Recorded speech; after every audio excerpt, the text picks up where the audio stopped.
but enough to want to silence her. She needed to act fast. But how?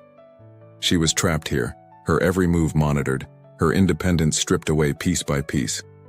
Her only ally was James, and he wouldn't be back on shift until tonight. As if summoned by her thoughts, her phone buzzed with a text from an unknown number. Box empty, but found something else. Need to talk. Jay. Margaret's heart raced. James must have gone to the bank during his off hours. But what had he found?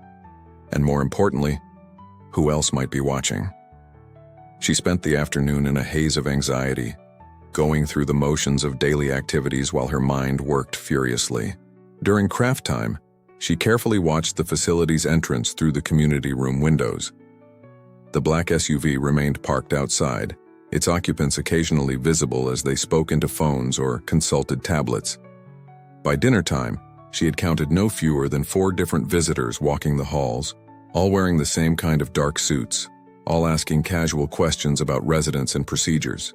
The staff seemed oblivious to the underlying tension, but Margaret had spent too many years reading subtle social cues to miss the predatory nature of their interest. It was Barbara Williams who unwittingly provided the opportunity Margaret needed.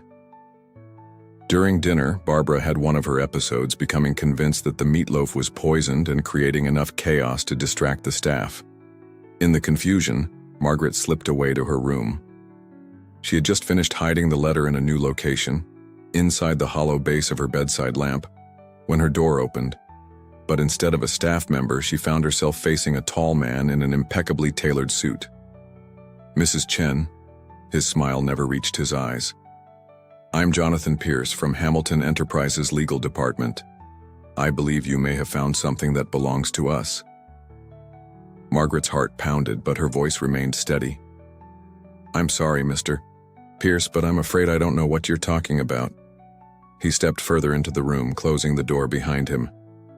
Mrs. Chen, let me be direct. That letter was never meant to be found. Its contents could be disruptive to a lot of important people. People who would be very generous to anyone helping to maintain the status quo. And if I did have such a letter? Margaret asked, buying time. What would that generosity look like? Pierce's smile widened fractionally. A private suite at San Francisco's finest assisted living facility. Full-time private care. A generous monthly allowance.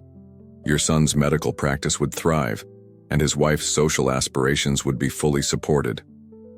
For a moment, Margaret allowed herself to imagine it. The comfort, the luxury,